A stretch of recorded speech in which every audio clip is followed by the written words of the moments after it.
You know, since I was a kid, I've never really been too fond of scary movies. But, you know, I've learned that if you really want to scare people, there's two words to say: cloth diapers.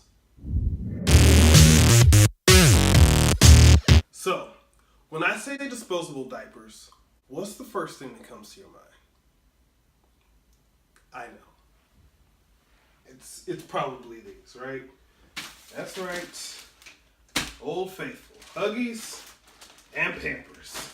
1961, 1978. Been around for a long time, that's right. Old Faithful.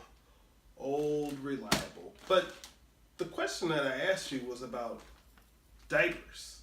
But all we've talked about so far is disposable diapers. But why is that? I mean, I don't think that there's any other product out there where, as technology has advanced, as times have changed, where we've just said, you know what? We just need to have more disposable options. I mean,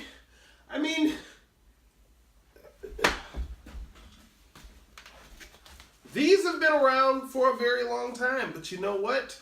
We only use these when we need to, but at the same time at home, we definitely keep regular plates at home. I mean, can you even think of a product that's strictly disposable?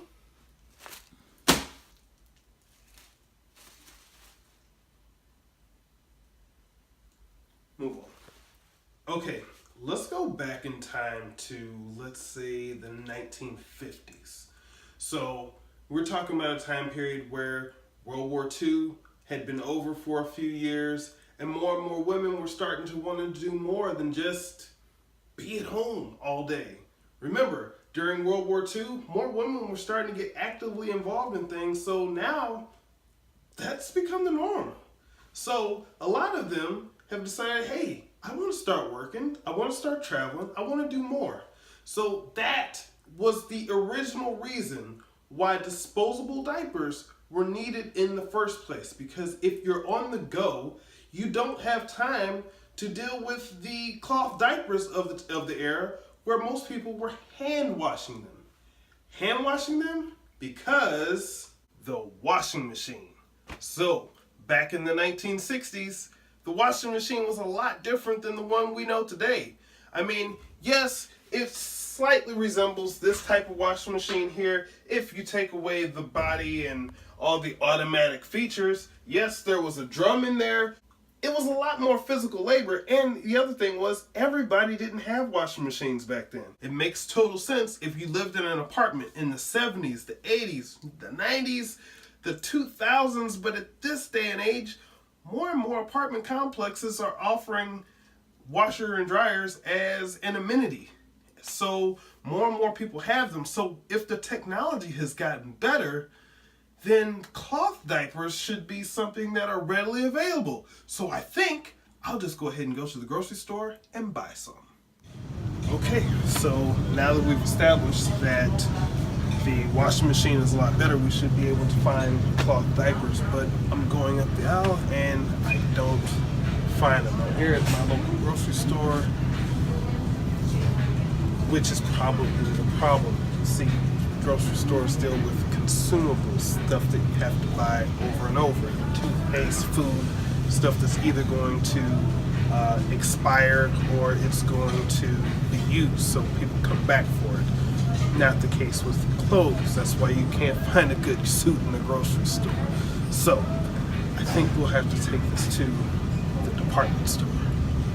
Alright, so here we are in the diaper aisle, and clearly I should be able to find some cloth diapers, but I don't understand what's going on. I mean, you would think that if a store is trying to sell these products, it would be where everything else is. I mean, think about the gas stations when there's multiple gas stations in an area, but for some reason, can't find them. Wonder why. I tell you what, I'm at least going to make a killing on these diapers. I mean, I'm going to go ahead and invest, so let me go ahead and look up their stock price. I'm sure it's here somewhere. I mean, type of Huggies, and I'm going to make some money. Okay, didn't come up. It's okay. Pampers. Type that in.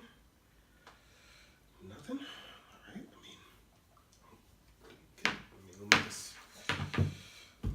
this. I'm not sure I'll be able to have something. Let's see. That's interesting. Procter Gamble.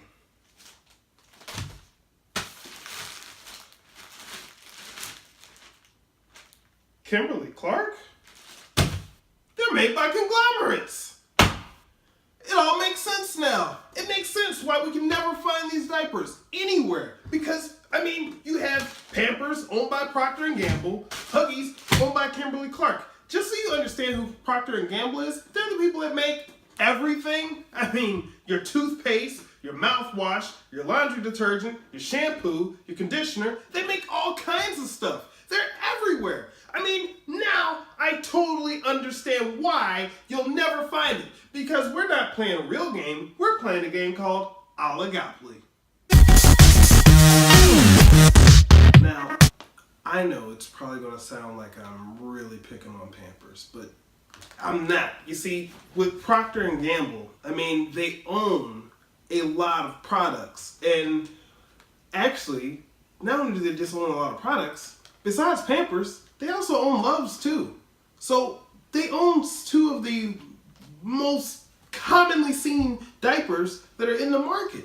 They're everywhere. If people have been seeing commercials for diapers since the 1960s, all the way through, it may not have taken initially, because remember, the initial purpose for these disposable diapers, as you know, was just for people who really was looking to travel, just so that they can have something extra. I mean, almost like paper plates. But now it's evolved into people not even thinking about the thought of using something else. That's all through commercials. We're all products of buying stuff based on commercials. I can tell you, me, I have a personal, irrational love of Peter Pan peanut butter. Don't ask me why. Well, actually do ask me why. It's because of the commercials. I've seen it for years. It's everywhere. Product placement in movies and everything. So, if they've been on the commercials for the people who were the influencers of buying the products for all these years, like I said, it only took a couple generations.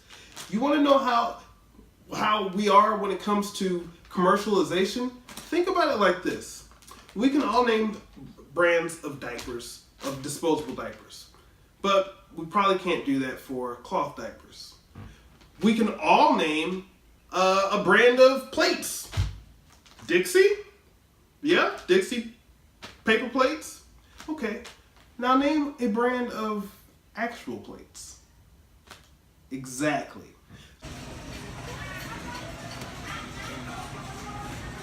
Hey, what's that?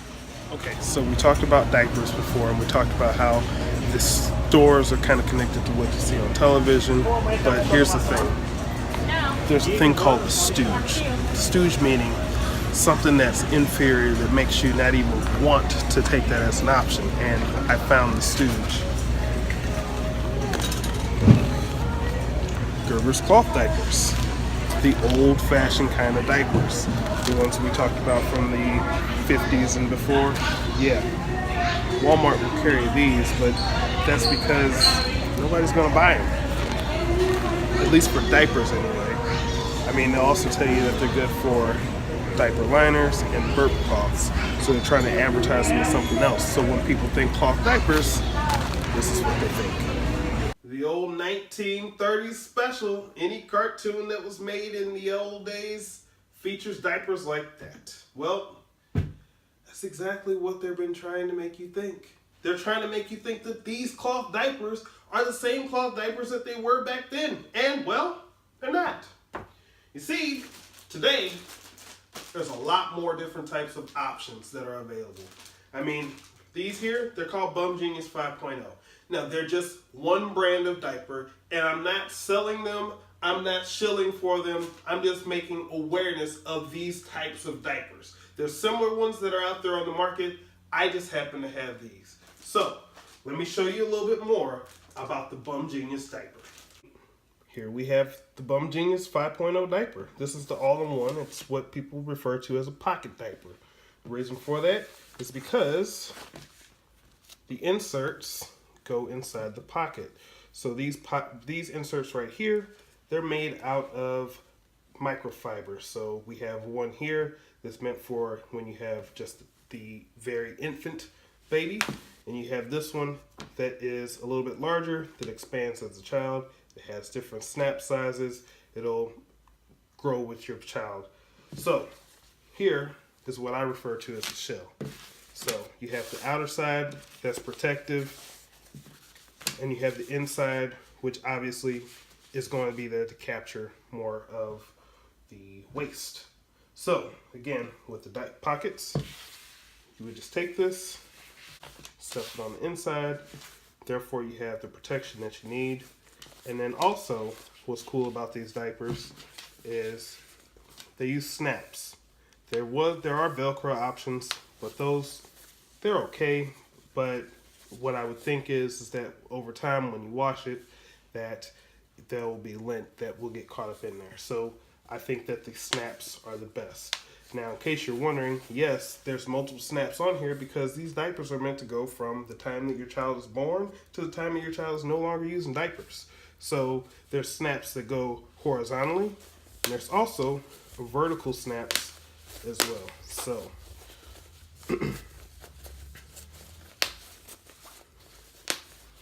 so as your child gets larger, those snaps are there to again grow with your baby. Okay, so I know that there are some of you out there that won't even think of using cloth diapers as an option. That's fine, I understand. But for those of you who are on the fence and you're thinking, I don't really know, here's a couple more things to think about. One, the environment. There's a lot of diapers that are being used just by a 1-year-old alone. So in the baby's first year, they could use about 2,500 diapers. That's a lot of diapers. Also, the next year, they're probably going to use about 1,500 diapers. Now, let's assume for a second that you potty train your child within them becoming 2 years of age. Well, you've now used 4,000 diapers. Those diapers are going to go to a landfill, and they're going to sit there, and it'll take them about 500 years to break down. Versus buying your child about 18 to 25 of these and just washing them. And yes, you can say, well, that's using water and it's using electricity, but it's still saving a considerable amount. Think about this. It's your baby. It's not somebody else's baby. So when it's your baby, you are going to do a lot of things and deal with a lot of things that may be disgusting when you're looking at somebody else with their child, but it's your baby. Get over the grossness. It's yours. Saving yourself a lot of money. If you want to save yourself a lot of money, then cloth diapering is the way to go.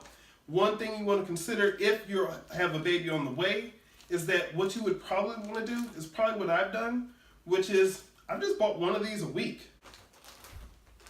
Oh, I almost forgot. You've probably been wondering this entire video, what am I going to do with diapers? I do have a child on the way. I should probably figure this out myself. Well, I'm going to use both. No, don't get me wrong.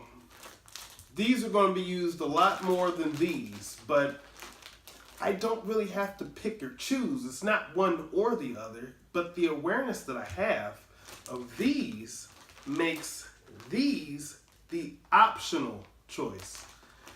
When I'm at home, we're going to be using these a lot. These are going to be used on a daily basis. These will really be used more when we go out of town or something like that as an option so that we're not having to find a place to wash these. But if we're at home on a regular basis, I mean, that's what a home turf is for. So I can use my home washing machine, wash these diapers, and then if we go out of town, I'll be using these. Yeah. Hey everybody, thanks for checking out our channel. That's right, the X Millennial Show. Like and subscribe, and also, if there's any subject that you want us to tackle, please let us know in the comments or send us an email to xmillennialshow@gmail.com.